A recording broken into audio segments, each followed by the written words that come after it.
Ya Joel les dio un vistazo a lo que vamos a estar estudiando en este mes y en esta semana en nuestro cuaderno espiritual, que por cierto no se les olvide levantar su cuaderno espiritual. Aquí está a la par de la caja de las ofrendas y de los diezmos, y de pasada echan su sobre. Vamos a estar estudiando algo en lo cual nosotros ya somos expertos. Somos organizados en todo lo que hacemos, ¿verdad que sí? Amén, amén, ya somos organizados. Siempre que vamos a la palabra de Dios, nosotros encontramos, pareciera, que cosas nuevas que jamás habíamos visto. Hemos leído los pasajes una, otra y otra vez, y volvemos a encontrar cosas que parece que nunca hubiéramos visto. Este asunto aquí en Colosenses capítulos 3 y 4 trata de los deberes cristianos, y ya hemos enseñado en cuanto a estos pasajes. Hemos aprendido de los deberes cristianos, cómo debe de ser el hombre, cómo debe ser la mujer, cómo deben de ser los hijos, cómo debe de ser la iglesia y todo eso, y aún Dios nos sigue anonadando con su palabra cada vez que volvemos a Él. Nos damos cuenta que no somos tan organizados como nosotros pensamos que somos. Por más orden que nosotros tengamos en nuestra casa, en nuestra vida, en nuestro ser, y vamos a la presencia de Dios, nos damos cuenta que todavía nos falta mucho por hacer. Y no es para que nos desalentemos o para que nos desanimemos, sino que necesitamos nosotros ver nuestras vidas. Cada vez que nosotros vamos a la palabra de Dios y encontramos algo nuevo o parece ser nuevo, es que vamos creciendo. Dios nos está dando nuevas revelaciones debido a nuestro crecimiento espiritual que estamos teniendo. Dios es muy claro en su palabra en decirnos que si nosotros no estamos listos para las sorpresas que Él tiene para nosotros, no nos las revelará, porque nos volveremos locos y no sabremos qué hacer con Él. Pero según nosotros vamos creciendo, según nosotros vamos obteniendo sabiduría de Dios, Dios va revelando los misterios del Evangelio a nosotros, los misterios de su reino, para nosotros poderlos anunciar al mundo y hacerlos ver al mundo, para que ellos puedan conocer al Dios del universo, al cual tú y yo ya conocemos. Colosenses capítulo 4, versículos del 4 al 6, pero vamos a leer desde el 1 para que tenga un poco más de sentido. Comenzando con el versículo 1 del capítulo 4, dice: Amados, haced lo que es justo y recto con vuestros siervos, sabiendo que también vosotros tenéis un amo en los cielos. Perseverad en la oración, velad en ella con acción de gracias, orando también al mismo tiempo por nosotros, para que el Señor abra puerta para la palabra, a fin de dar a conocer el misterio de Cristo, por el cual también estoy preso, para que lo manifieste como debo hablar. Andad sabiamente con los de afuera, redimiendo el tiempo. Sea vuestra palabra siempre con gracia y sazonada con sal, para que sepáis cómo debáis responder a cada uno. Es increíble, o es medio chistoso, lo encuentro un poco como sin sentido, el hecho de que tú vas a la introducción de aquí del libro de Colosenses y te vas a dar cuenta que Pablo está escribiendo esta carta desde la cárcel, cuando él estaba encarcelado en Roma, y le está escribiendo a esta iglesia que tal vez fue fundada por Epafras, creo que lo dije bien, Epafras, fue fundada por él, y le está escribiendo esta carta a la iglesia en Colosas, y desde la cárcel les está diciendo: hey, ora por mí, para yo poder presentar bien este evangelio, la tarea que me ha sido encomendada, encargada. Nosotros, o sea, en la actualidad, si tenemos una obra que hacer, estamos trabajando sobre ella, tenemos una meta, terminarla, y sucede que vienen y nos arrestan y nos meten presos, ¿qué pensamos que ha sucedido con la obra o lo que teníamos que hacer? Si nos meten presos, Si nos meten presos, decimos, men, esto ya no sirvió. Aquí paró, aquí se acabó todo. La obra que yo tenía en mente, las metas que yo tenía para lograr, ya no se van a lograr, ya no se hizo, ya se terminó todo. Aquí murió. Y Pablo nos está diciendo todo lo contrario desde la prisión, desde la cárcel. Oren por mí para yo poder manifestar esta obra de Dios como debe de ser. Nosotros estamos libres, hemos sido liberados, hemos sido desencadenados del pecado y tenemos toda libertad y la libertad en verdad. Con más razón debe estar esto claro en nuestro ser para podernos organizar y presentar el Evangelio tal y como debe de ser. Y lo que quiero hablarte un poquito aquí, primero es en cuanto a un cristiano ejemplar. Porque la iglesia en la actualidad hemos echado esto, hemos arruinado el cristiano ejemplar. Nosotros leemos de Isaías, leemos de Jeremías, leemos de Pablo, de los apóstoles, y encontramos ahí un cristiano ejemplar. Es más, muchos de nosotros nos atrevemos a decir, y hemos dicho, y tal vez todavía lo pensamos de esa manera, que los únicos santos son estas personas de las cuales nosotros leemos en la palabra de Dios. O sea, Pedro, Juan, Lucas, Pablo y todos ellos. Ellos son los santos, de los cuales cuando la Biblia habla de santos, está hablando de ellos. Dios es bien claro en su palabra a decir que los santos en la actualidad somos nosotros, la iglesia. La persona que ha recibido a Jesucristo como su Salvador se ha convertido en santo porque ha recibido a Jesucristo, ha recibido de la verdad, ha recibido al Salvador, y el ser que vive en esa persona es el Espíritu Santo, lo cual le hace santo. ¿Sí? Y por nuestra mala conducta, por nuestra mala manera de vivir, hemos echado a perder lo que un cristiano ejemplar debe de ser. Y si hiciéramos una encuesta, ¿qué tú piensas que es un cristiano ejemplar? Recibiéramos un montón de respuestas diferentes en cuanto a la mente de cada persona que encuestaríamos.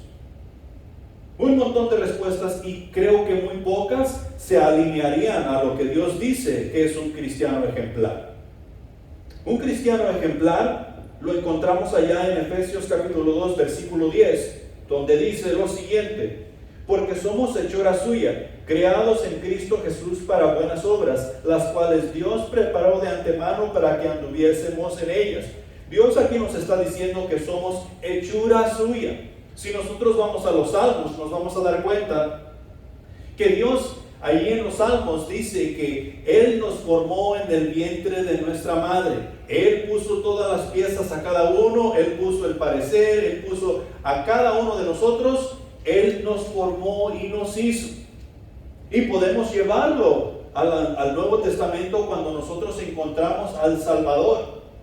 Porque las cosas viejas pasaron, he aquí todas son hechas nuevas. En Cristo Jesús, y lo vimos la semana pasada, somos una nueva creación, creados a la imagen de Jesucristo para poder dar testimonio de quién Dios es. Somos hechura suya. Y esta hechura, la cual es de Dios, o sea, que Dios formó con sus manos, Dios formó con su poder, no es para cualquier cosa. No es para que nosotros sintamos bonito. No es para que nosotros digamos, ya la tengo hecha. No es para simplemente pertenecer a la iglesia, sino que el pasaje nos dice que es para buenas obras. Y no son las buenas obras desde nuestro criterio, desde nuestro punto de vista. Es para buenas obras desde el punto de vista de Dios. No de la iglesia, no de la persona, no de papá y mamá, no de la familia, sino buenas obras desde el punto de vista de Dios. Hoy en día, la iglesia estamos haciendo cosas las cuales decimos son buenas y en realidad son malas. Y a veces la iglesia hacemos cosas malas y decimos que son buenas, o al revés. Y le estamos dando un mal nombre, no al buen cristiano, le estamos dando un mal nombre a Dios. Somos hechura de Dios. Y esta hechura es para andar en buenas obras. La palabra griega, si nos vamos al original, que se traduce aquí, es poema, o algo así. ¿Saben qué nosotros agarramos esa palabra? ¿Cuál palabra conocemos? Poema.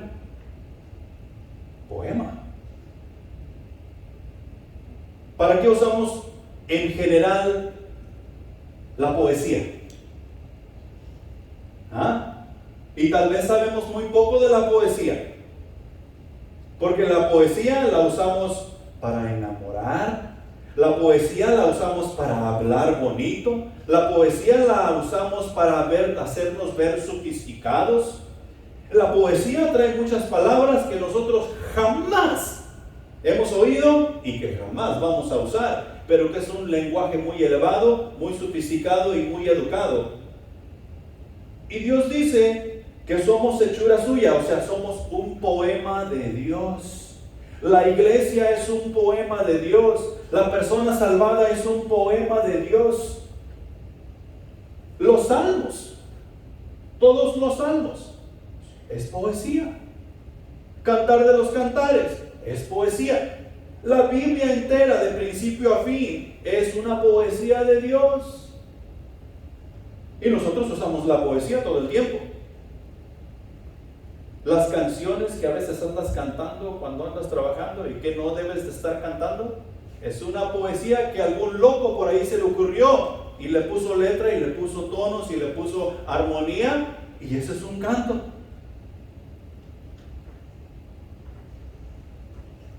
Los cantos que cantamos para nuestro Dios es algo de poesía. Ponte a pensar en eso. Tú y yo somos poesía. Una poesía que Dios va escribiendo, que Dios va haciendo. Somos creados para buenas obras. La iglesia, como un poema que sale de la boca de Dios, es para salvar, para edificar, creando así un cuerpo que día con día aprende a alabar a Dios con todo su ser. Y eso somos nosotros, o sea, la iglesia. Dicha alabanza no es con cantos e himnos, sino que es un estilo de vida que canta himnos y cantos espirituales, aún sin decir una sola palabra. Muchos pensamos que la única manera que nosotros podemos alabar a Dios es cuando estamos cantando. Y eso no es lo que Dios dice en su palabra. Cuando la iglesia está alabando a Dios con su estilo de vida, está cantando himnos y cánticos espirituales, alabando al Señor de señores. Un cristiano ejemplar que es hechura de Dios, también nos dice Romanos capítulo 12 versículo 1: así que, hermanos, os ruego por las misericordias de Dios que presentéis vuestros cuerpos en sacrificio vivo, santo, agradable a Dios, que es vuestro culto racional. La hechura de Dios, que fue hecha para buenas obras, tiene que hacer una presentación ante el Dios del universo. ¿Adivina cuándo? Siempre, todos los días. Ese poema que Dios está creando, o que Dios ha creado y que le va aumentando y que le va poniendo y lo está haciendo hacer más bonito, tiene que hacer una presentación al Dios del universo todos los días. Y hay una manera que tú y yo nos debemos presentar ante el Dios del universo. No es simplemente abrir la puerta y entrar. Dice el versículo que nosotros tenemos que hacer una presentación en sacrificio vivo, santo, agradable. No es cualquier cosa. Es un sacrificio vivo, santo, agradable. Diariamente hemos de hacer una presentación ante el Dios del universo. ¿Has escuchado la frase como burro sin mecate? ¿Sabes qué? Esta frase como burro sin mecate me dejó anonadado.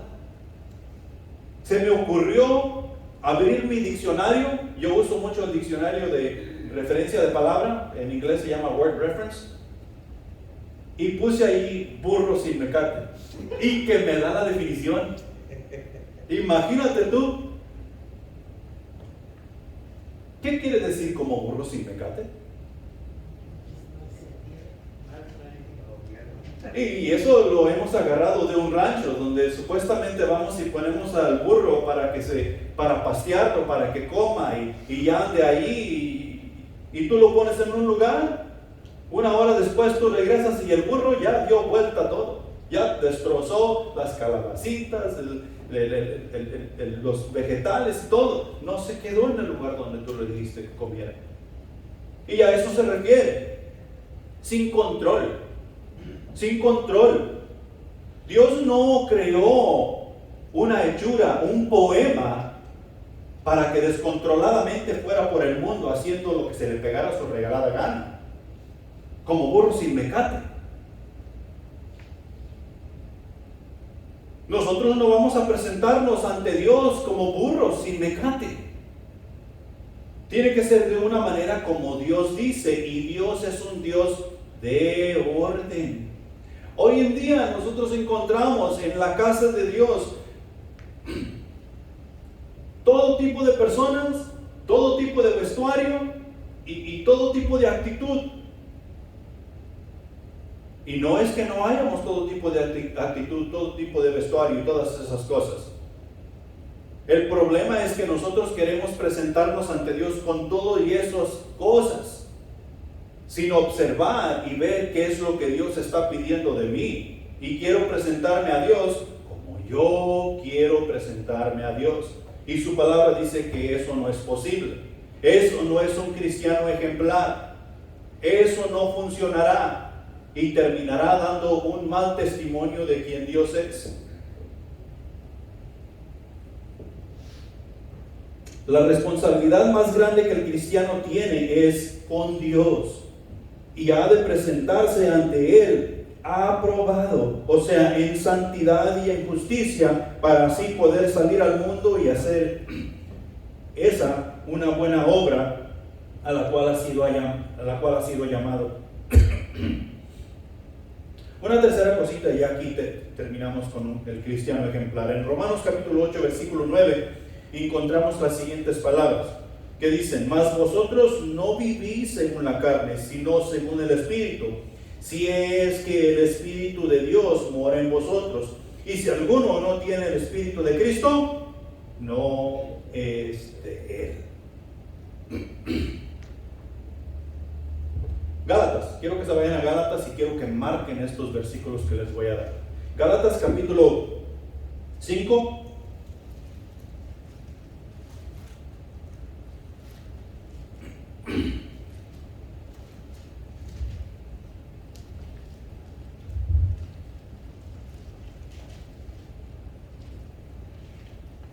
Gálatas capítulo 5, versículos 19 al 21, dice lo siguiente: y manifiestas son las obras de la carne, que son adulterio, fornicación, inmundicia, lascivia, idolatría, hechicerías, enemistades, pleitos, celos, iras, contiendas, disensiones, herejías, envidias, homicidios, borracheras, orgías y cosas semejantes a estas, acerca de las cuales os amonesto, como ya os lo he dicho antes, que los que practican tales cosas no heredarán el reino de Dios. Estas son las obras de la carne. Y lo más triste de todo esto es que las obras de la carne en la iglesia actual en general abundan. Y no hay ningún problema. No hay ningún problema. No hay ningún problema desde el punto de vista del pastor. No hay ningún problema desde el punto de vista de los congregados. ¿Por qué? Porque estamos viniendo a la casa de Dios. Estamos leyendo nuestra Biblia. Estamos tratando de estar activos en lo que Dios dice que estemos activos. Pero el pasaje en Romanos dice que los que son de Dios viven según el Espíritu, no según la carne. Las cosas viejas pasaron. Todo ha sido hecho nuevo. Y si todo ha sido hecho nuevo en mí, entonces yo debo de ser dirigido por el Espíritu de Dios y no por las obras de mi carne. Todas estas cosas que leímos del 29 al 21 deben haber muerto porque quedaron crucificadas juntamente con Cristo en la cruz. Él pagó por esas cosas que me acusan y me acusaban.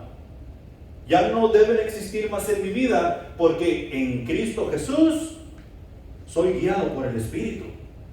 Y cada quien que ha aceptado a Jesús es guiado por el Espíritu. Y si el Espíritu de Dios no está en él, no es de Cristo.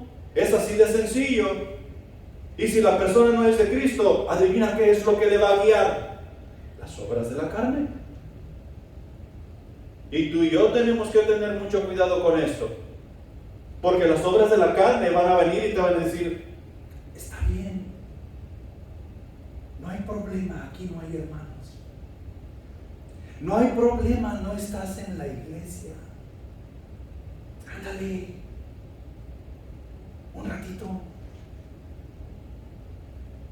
Es más, hoy es jueves, el domingo vas y te arrepientes. Y eso no es ser guiado por el Espíritu, eso es ser guiado por la carne. El cristiano ejemplar no será guiado por la carne, peleará en su contra para poder ser guiado por el Espíritu.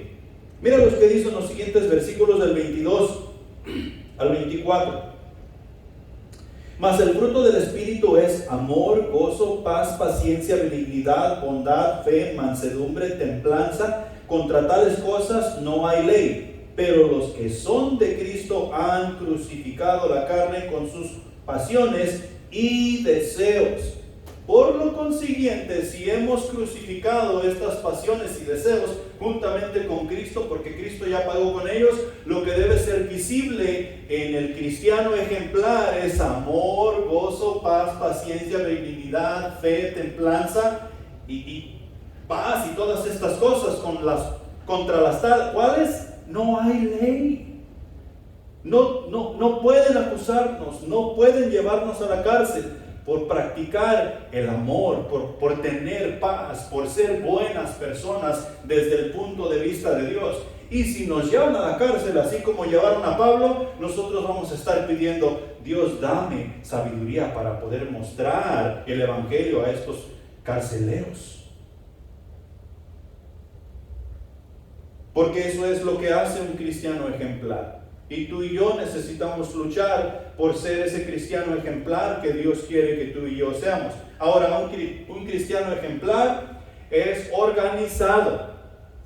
Es organizado. Y nosotros nos hemos dado cuenta. Nosotros sabemos cómo somos y cómo éramos.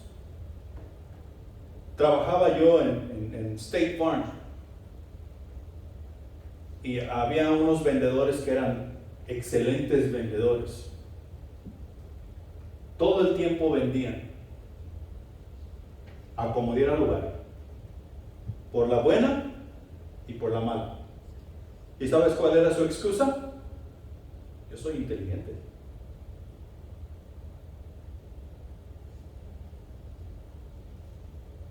Entrabas tú a sus oficinas y era un desorden, no encontrabas tú absolutamente nada.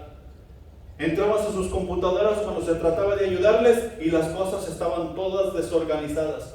¿Y sabes cuál era su excusa? Yo soy inteligente. Esas mismas costumbres y esas mismas cosas hemos traído a la iglesia. Y hay veces que nosotros no podemos ayudarnos los unos a los otros porque no encontramos nada ni cómo entrar a ayudarnos unos con otros. Hey, pero ¿por qué están estas cosas así? ¿Dónde está? ¿Cómo te ayudo? Es que yo soy inteligente. Mira cómo trabaja nuestro discipulado en cuanto a ser organizado. Todos conocemos el discipulado que Dios nos ha dado para pasar esos 3 meses. Hablamos de ello la semana pasada, si se recuerdan.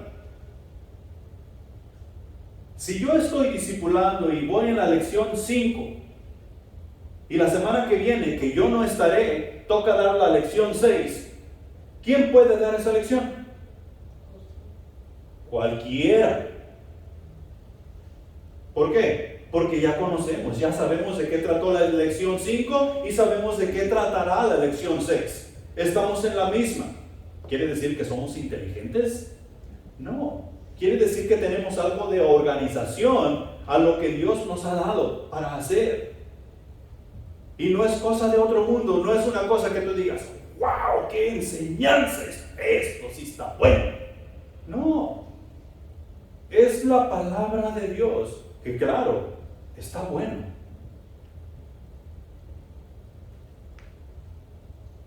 Punto número 1.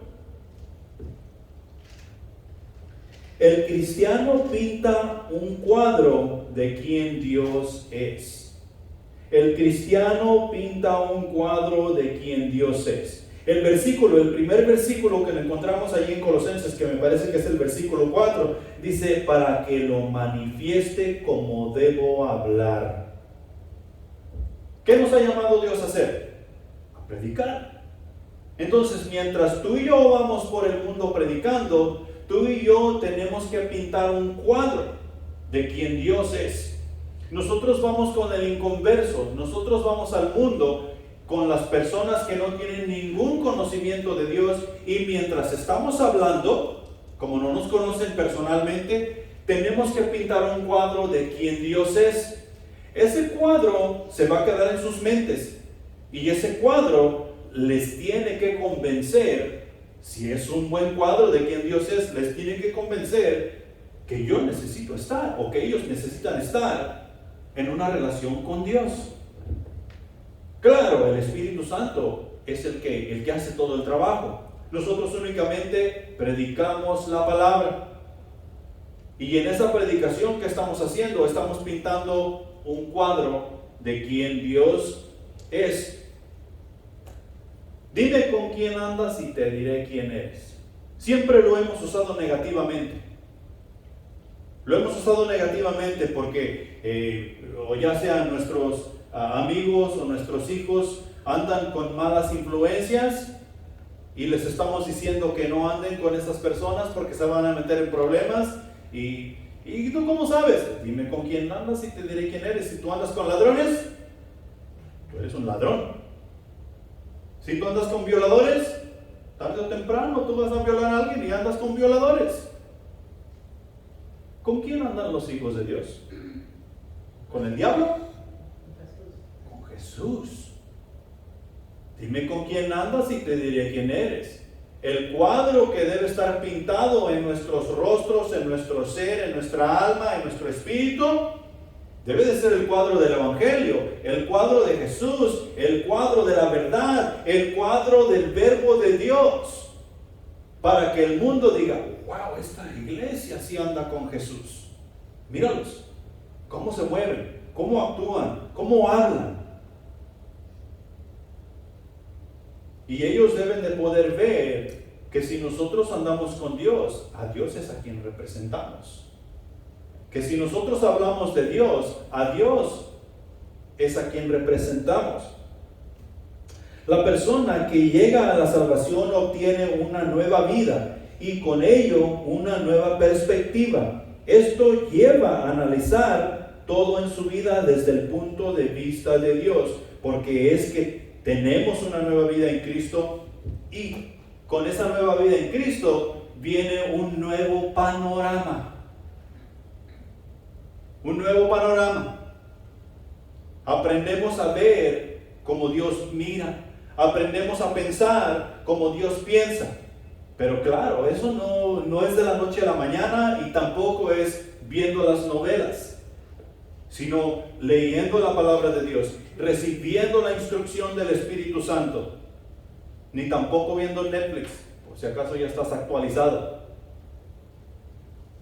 Sino que todo eso proviene de la palabra de Dios, de la sabiduría de Dios, del entendimiento que nos da el Espíritu Santo, para nosotros poder tener esa nueva perspectiva y poder ver como Dios ve y pensar como Dios piensa y actuar como Dios actúa.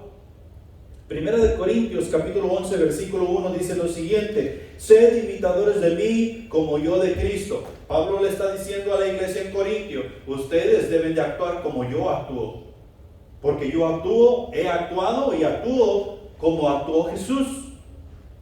Jesús vino y dio el Evangelio. Jesús vino y practicó el Evangelio. Y muchos nos unimos a su causa. Yo he venido aquí con ustedes, Corintios, a presentarles el Evangelio. Vivo el Evangelio delante de ustedes. Ustedes deben vivir como yo vivo, porque yo vivo según Cristo vivió. Y esa regla no ha cambiado. La iglesia en la actualidad, pintando ese cuadro, debemos decir lo mismo. Tú debes vivir como yo vivo, porque yo vivo como Cristo vivió. Tú debes actuar como yo actúo, porque yo actúo como Cristo ha actuado y actúa. Nosotros podemos decir lo mismo, pero tenemos que organizarnos en nuestra mente, en nuestro corazón, en nuestro ser, para poder actuar y decir a las personas que actúen como nosotros. Primera de Juan, capítulo 2, versículo 6, dice lo siguiente: el que dice que permanece en él debe andar como él anduvo. ¿Quién tiene la salvación? Tú debes andar como él anduvo. Y no está hablando de que traigas una túnica y guaraches. Debes andar como él anduvo. ¿Cómo él anduvo? Él anduvo predicando la palabra de Dios. Él anduvo haciendo la voluntad de Dios. Él anduvo evangelizando. Él anduvo sirviendo. Él anduvo anunciando el reino de los cielos. Si nosotros permanecemos en Él, debemos andar como Él anduvo y seguir andando de esa manera para poder pintar ese cuadro que necesitamos pintar. La persona vive su vida en la salvación. ¿Sí? La persona que ha aceptado a Jesucristo vive su vida en la salvación. Hay un pasaje aquí en Filipenses capítulo 2, versículo 2, que dice lo siguiente: Por tanto, amados míos, como siempre habéis obedecido, no como en mi presencia solamente, sino mucho más ahora en mi ausencia, ocupaos en vuestra salvación con temor y temblor. Tú y yo necesitamos vivir esa salvación. Y cuando estamos viviendo esa salvación, estamos ocupándonos en lo que hemos recibido. Hemos recibido la verdad de Dios. Hemos recibido el Espíritu de Dios. Hemos recibido el reino de los cielos. Y en esas cosas es que nosotros nos debemos ocupar. Y no hace falta que les dé mucha explicación. Porque si hemos recibido el reino de los cielos, tenemos que pensar, ¿de qué trata el reino de los cielos? Y el reino de los cielos trata de Dios, trata de Jesús, trata del Espíritu Santo, trata de la salvación, trata de evangelizar, trata de predicar la palabra de Dios, trata de servir, trata de ir al mundo y anunciar para que otras personas conozcan a Dios. Cuando Juan el Bautista entró en el escenario, cumpliendo la mayoría de edad para entrar al ministerio, ¿qué es lo que anunció? Y anunció lo siguiente: arrepentíos porque el reino de los cielos se ha acercado. Y eso es exactamente lo que significa todo lo que te acabo de decir. O sea que predicar el Evangelio, la salvación, Dios, Jesús, el Espíritu Santo, evangelizar, discipular y todas estas cosas. Cuando Jesús entró en el escenario, cumpliendo la mayoría de edad para entrar en el ministerio, ¿qué llegó anunciando? Arrepentíos porque el reino de los cielos se ha acercado. Y cuando tú y yo entramos al ministerio, ¿qué es lo que debemos anunciar? Arrepentíos porque el reino de los cielos se ha acercado. Tenemos que cuidar nuestra salvación con temor y temblor. Y para cuidar nuestra salvación tenemos que ocuparnos en los negocios de nuestro Dios. En los negocios de nuestro Dios. Y el negocio de nuestro Dios trata de almas. Almas que hay que discipular, almas que hay que evangelizar, almas que hay que acercar a los pies de Cristo para que puedan tener una relación íntima y personal con Él. Amén. La manera en que el cristiano vive su vida pinta una obra de arte que está en exhibición para el mundo poderla ver. Tú y yo estamos pintando una obra de arte. Estamos pintando una obra de arte porque hemos llegado a la salvación y porque vivimos la salvación que nuestro Dios nos ha dado. Así es que tengamos cuidado cómo la vivimos. No se va a vivir a la aventura, no se va a vivir como burro sin mecate, sino que tenemos que organizarnos de la manera que Dios dice. Punto número 2. El cristiano tiene una responsabilidad con el mundo. Hemos pintado ese cuadro y vamos pintando ese cuadro y nos damos cuenta que según la habilidad y según la manera en que nosotros pintemos ese cuadro, tenemos una responsabilidad con el mundo. Hoy en día, bueno, primeramente, el segundo versículo ahí, que me parece que es el versículo 5, nos dice: andad sabiamente para con los de afuera, redimiendo bien el tiempo. Andad sabiamente para con los de afuera, redimiendo bien el tiempo. El mundo necesita un Salvador. Para eso vino Jesús. Desde allá, desde Génesis, Dios nos está anunciando el Salvador de la humanidad que vendría y nos daría un nuevo pacto, nuevo y eterno, un pacto de sangre. Y ese pacto fue hecho en Jesús. La sangre de Cristo tiene poder, porque la sangre de Cristo quita el pecado del mundo. ¿Amén? Ok, entonces el mundo necesita de un Salvador. Muchos cristianos presentamos un Salvador mágico. Presentamos un Salvador fantasma. Presentamos un Salvador débil. El Salvador que es mágico, por ejemplo, el Padre Nuestro. ¿Cuánto nos sabemos el Padre Nuestro de memoria? Padre nuestro que estás en los cielos, santificado sea tu nombre, venga a nosotros tu reino, hágase tu voluntad, perdona nuestros pecados, así como nosotros perdonamos a los que nos ofenden, danos el pan nuestro de cada día y líbranos del mal. Y luego, amén. Creo que se dejó una frase por ahí, pero el punto es ese.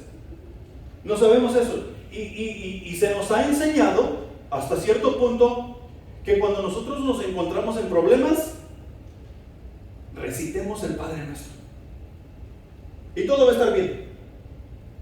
¿Verdad que sí? Ahora decimos que no porque hemos aprendido diferente, pero hay un montón de personas sobre la faz de la tierra que están metidos en la cárcel y están recitando el Padre Nuestro y Dios no se ha acordado de ellos. ¿Sabes por qué? Porque el hecho de que nosotros recitemos el Padre Nuestro, eso no tiene nada que ver. El diablo recita el Padre Nuestro y no tiene ningún efecto. Pero nos han hecho creer que tenemos una salvación mágica. Dios está meneando su varita mágica y esa varita mágica a cada uno que llega y dice que le conoce, Dios le da una varita mágica. Y no tienes que ir a la iglesia, no tienes que hacer nada, no tienes que leer tu Biblia, solamente apréndete el Padre Nuestro, apréndete la Magnífica, allá en Lucas capítulo 2. Apréndete esas cosas, ciertas cositas aquí. Todo lo puede en Cristo que me fortalece. Todas las cosas que hagas de corazón, ahí en Colosenses 3:23, son para Dios. Apréndete esas cosas y cuando estés en problemas, cuando sientas la necesidad, cuando estés en aprietos, busca la oración o el párrafo que más bien queda y recítalo y todo estará bien. Tenemos un Salvador mágico. La palabra de Dios no dice eso.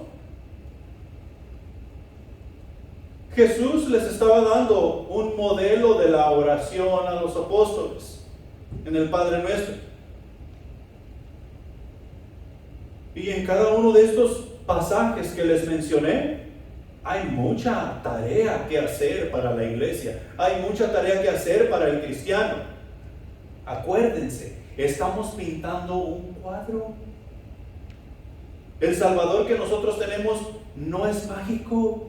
Es real, es verdadero y está vivo. Presentamos nosotros un Salvador fantasma. Muchos hemos hecho una profesión de fe y después Jesús se aparece de vez en cuando, al igual que quien lo recibe. De vez en cuando va a la iglesia, de vez en cuando va a los eventos, de vez en cuando diezma cuando puede y cuando lo siente de corazón. De vez en cuando hace esto, de vez en cuando habla de Dios y todas esas cosas. Y Jesús le aparece de vez en cuando dándole una revelación de vida. Un Salvador fantasma.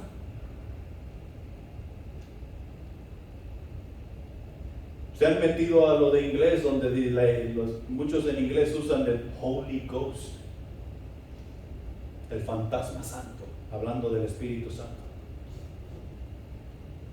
¿No tenemos un Salvador fantasma? Tenemos un Salvador que está vivo y está con nosotros 24 horas del día, 7 días a la semana, y nos habla y nosotros podemos hablar con Él. Muchos tenemos un Salvador débil, un Salvador que únicamente nos puede ayudar cuando las cosas están fáciles. Una vez que las cosas se ponen difíciles, ese Salvador se sienta en su silla y se cruza de manos y dice: aquí lo vas a tener que hacer tú solo, yo aquí no puedo. Cuando las cosas están fáciles, cuando todo está fluyendo bien, vamos a la casa de Dios y nos gozamos, levantamos manos y adoramos al Dios del universo. Pero cuando las cosas se ponen mal, ¿sabes qué? Aquí hay problemas. Tengo problemas en mi casa, voy a tener que dejar de ir a la iglesia para poder arreglarlos. Tenemos un Salvador débil, o presentamos un Salvador débil. Y nuestro Salvador de débil no tiene absolutamente nada. ¿Quién venció la muerte antes de él? ¿Quién venció la muerte después de él? Nadie. Él es el único que ha vencido la muerte. Él es el único que puede dar vida. Él es el único que puede hacer vida. De débil, ni de fantasma, ni de mágico tiene nada. Él es real. Tenemos una gran responsabilidad. El mundo necesita de un Salvador. El mundo necesita de un Salvador. El Salvador del universo. Su nombre es Jesús. Nos es necesario hablar sabiamente con las palabras de Dios, con la sabiduría de Dios, para que el mundo pueda entender que no es un Salvador mágico, que no es un Salvador débil, que no es un Salvador fantasma, sino que es un Salvador real que vivirá con esa persona que le acepte toda la vida y le ayudará en todas y cada una de las cosas, sean difícil o sean fácil, tenga solución o no tenga solución.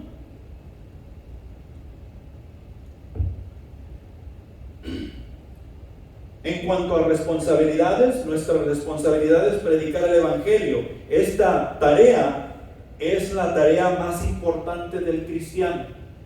Todos estamos pintando un cuadro. Hasta los que no hablamos estamos pintando un cuadro. Hasta los que no predicamos estamos pintando un cuadro de quién Dios es. La responsabilidad de predicar el Evangelio es de toda la iglesia. Necesitamos entender que Dios ha decidido salvar al perdido por medio de la locura de la predicación. Nos dice allá en 1 Corintios capítulo 1. En Romanos capítulo 14 nos hace las siguientes preguntas. Capítulo 10, versículo 14. ¿Cómo pues invocarán a aquel en el cual no han creído? ¿Y cómo creerán en aquel de quien no han oído? ¿Y cómo oirán sin haber quien les predique? Sabemos que el mundo necesita de un Salvador, pero la responsabilidad que va junta con que el mundo necesita un Salvador es que la iglesia necesitamos predicar el Evangelio. ¿Cómo oirán si no hay quien les predique? ¿Cómo creerán si no han escuchado absolutamente nada? Y tú y yo tenemos esa responsabilidad de predicar el Evangelio, de hablar de Jesús, de presentar al Salvador del universo, para que ellos puedan creer, para que ellos puedan ver, para que ellos puedan seguirle. En la iglesia encontramos la manera para organizar nuestra vida, para poder ser enviados a predicar las buenas nuevas de salvación, y únicamente en la iglesia. No hay curso en la universidad que nosotros podamos tomar. Puede haber orientación, puede haber un poco de literatura en todo eso, pero la autorización para predicar el evangelio nos la da la iglesia, porque es la iglesia del Dios vivo. Como resultado, la iglesia está viva. Amén. Punto número 3. El cristiano es el sazón que el mundo necesita. El versículo 6 nos dice allá de Colosenses capítulo 4, nos dice lo siguiente: sea vuestra palabra siempre con gracia, sazonada con sal, para que sepáis cómo debáis responder a cada uno. Ahí hay dos palabras que quiero que nosotros notemos en ese versículo, porque nos dice que nosotros debemos hablar con gracia.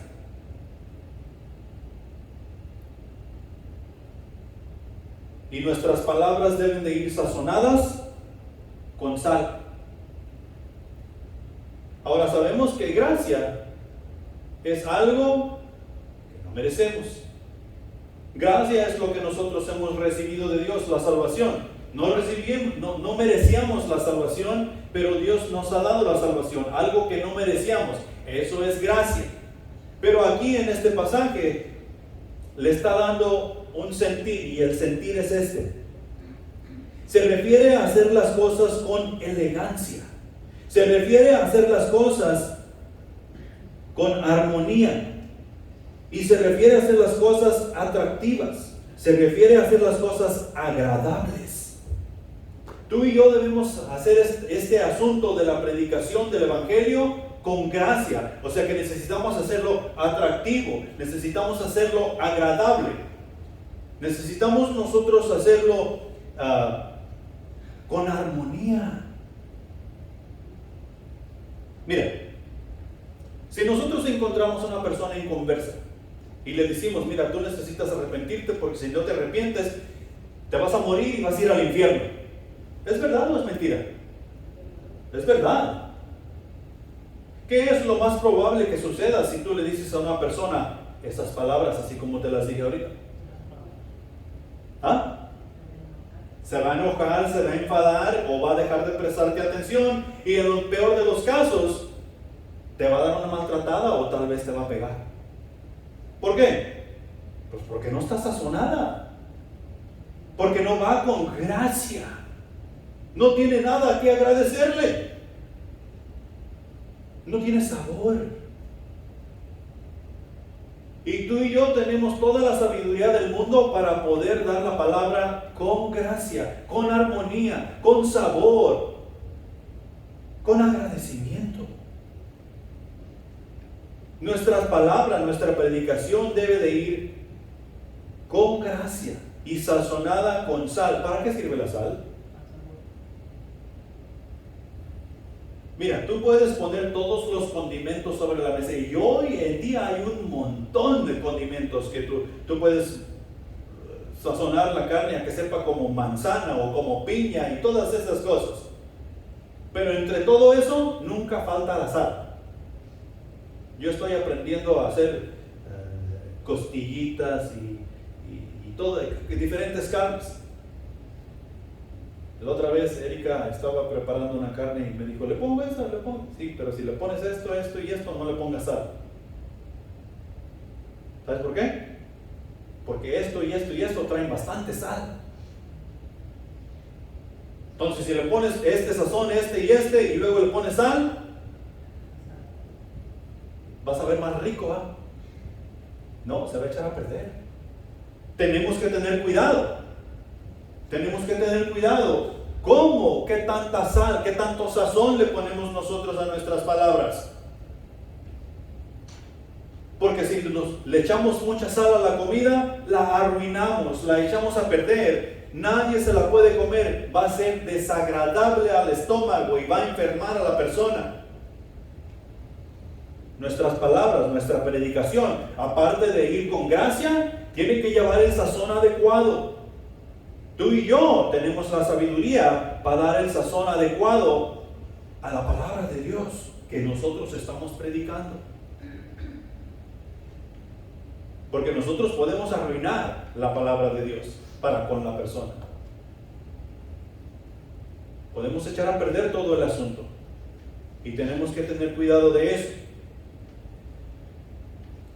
En Mateo capítulo 5, versículo 13 nos dice, y nos dice más cosas, pero esto es la primera parte: vosotros sois la sal de la tierra. O sea, la iglesia, la congregación, los salvos por fe, son el sazón de la tierra, son la sal de la tierra, y eso somos tú y yo. Dios nos ha puesto en este mundo para darle sabor a la vida en el mundo. Si nosotros nos revolvemos entre los incrédulos, no es para ser como ellos, no es para practicar lo que ellos practican, sino para enseñarles a darle sabor a la vida. ¿Te acuerdas que estamos pintando un cuadro de quién Dios es? Y tenemos una responsabilidad para con el mundo. ¿Ok? Es para que ellos aprendan a darle sabor a la vida. ¿Quién es quien le da sabor a la vida? Sino Dios. Eso lo aprendimos nosotros cuando llegamos al Evangelio. Déjame darte un poquito de historia en cuanto a eso. Nuestro trabajo es hacer que el mundo tenga mejor sabor o evitar que se pudra.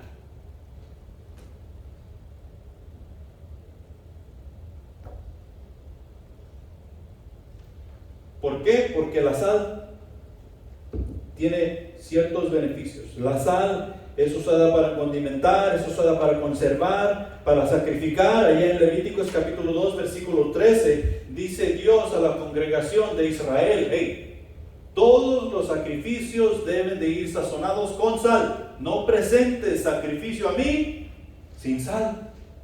¿Por qué? Tiene que llevar sabor. La sal es usada para destruir, para fertilizar.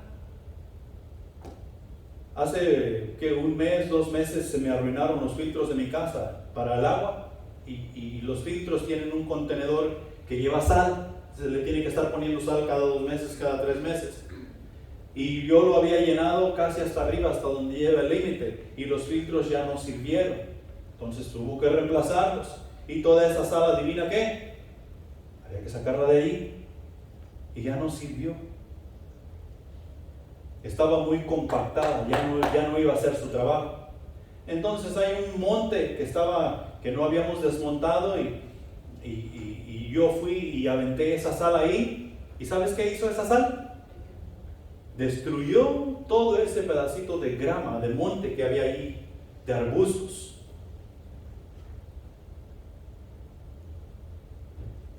Sin embargo, sirve para condimentar, sirve para conservar. La carnita esa seca que tú te comes, ¿sabes qué es lo que la preserva? La sal.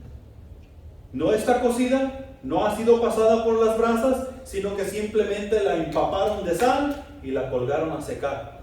La sal es la que la está conservando, la sal es la que la ha mantenido con buen sabor, para que cuando nosotros la comamos, digamos: ¡qué buena carne!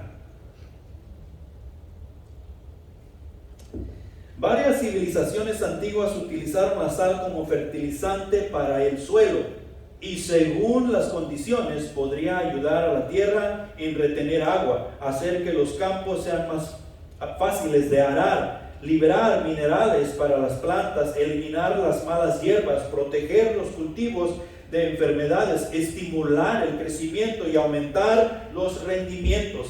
Y esto tiene mucha similitud con la iglesia. Nosotros nos damos sabor los unos a los otros. Somos sal, no solo para el mundo, sino los unos con los otros. Nos ayudamos a conservarnos, nos ayudamos a quitar lo que no debe de estar dentro de la iglesia, para que Dios nos dé el crecimiento adecuado y podamos así adorarle en espíritu y en verdad. Nos ayuda a fertilizarnos para traer nueva vida a la iglesia, y que la iglesia pueda seguir creciendo, predicando el evangelio. Los discípulos de Jesús somos fertilizantes. He ahí la razón por la cual debemos ir al mundo. Somos fertilizantes. Estamos destinados a estar en aquellos lugares donde las condiciones son desafiantes y la vida es dura. ¿A dónde nos llama el Señor? ¿Cuál es el campo de visión que nosotros tenemos a dónde ir? El mundo. ¿Y qué nos dice Jesús? El mundo nos va a amar y nos va a esperar con los brazos abiertos. Oh, aquí vienen los aleluyas. Gracias, abracémosles. Démosles la bienvenida porque nos traen buenas nuevas, dice el mundo. No. El mundo dice, ahí vienen los aleluyas, saquen la escopeta. Saquen la resortera, si no hay más. Y estamos yendo a esos campos hostiles, a esos campos donde nadie quiere ir porque hemos aceptado el llamado del Señor. Hemos aceptado el llamado del Señor para ir a ser fértiles a un mundo que no le conoce y así ellos puedan llegar a conocerle. Somos enviados a enriquecer el suelo, matar las malas hierbas, proteger de las enfermedades y estimular el crecimiento. Y mientras nos dispersamos, la vida brota en lugares inesperados. Las tierras estériles se vuelven fructíferas, porque tú y yo hemos decidido escuchar y obedecer la voz de Dios. Somos sal. Nosotros somos quienes les vamos a dar sabor al mundo. Conclusión. ¿Has escuchado la frase? Hoy estoy lleno de frases. El hábito no hace al monje. El hábito no hace al monje, pero bien lo identifica. Tú y yo tenemos que tener mucho cuidado, porque este asunto de que el hábito no hace al monje está hablando de nuestra primera impresión. Está hablando de cómo nosotros nos damos a conocer. Hay veces que nosotros nos damos a conocer y no es el cuadro que hemos estado pintando, las malas apariencias, y tenemos que tener mucho cuidado con eso. Colosenses capítulo 2 versículos 12 al 14 dice lo siguiente: Vestíos pues como escogidos de Dios, santos y llamados, de entrañable misericordia, de benignidad, de humildad, de mansedumbre, de paciencia, soportándoos unos a otros y perdonándoos unos a otros, si alguno tuviere queja contra otro, de la manera que Cristo os perdonó, así también hacedlo vosotros. Y sobre todas estas cosas, vestíos de amor, que es el vínculo perfecto. Vestíos de amor. ¿Quién es amor? Dios. Y si nosotros nos vestimos de Dios, vamos a pintar el cuadro que necesitamos pintar. Vamos a aceptar las responsabilidades que Dios nos ha dado como creyentes, como iglesia. Y vestidos de Dios, vamos a dar sabor al mundo para que ellos puedan conocer al Salvador del universo. Amén. Pongámonos de pie. Padre Celestial que estás en los cielos, gracias te damos por tu palabra que ha sido expuesta en esta mañana. Y gracias, mi Señor, porque es viva y eficaz y nos conmueve, toca nuestros corazones, toca las partes más profundas de nuestro ser, mi Dios. Nos damos cuenta y reconocemos y confesamos que sin ti nada podemos hacer, sin ti nada somos. Mi Señor, hay muchas cosas que arreglar en cuanto a nuestra iglesia, en cuanto a la organización personal para poder llevar a cabo la misión. Y danos esa sabiduría, danos ese entendimiento que necesitamos. Todos estamos en un nivel diferente, pero todos queremos agradarte y queremos trabajar contigo. Despídenos en paz, mi Dios, y ayúdanos a edificarnos en nuestro cuaderno espiritual mientras salimos al mundo, a nuestros trabajos y a nuestros oficios. En Cristo Jesús. Amén.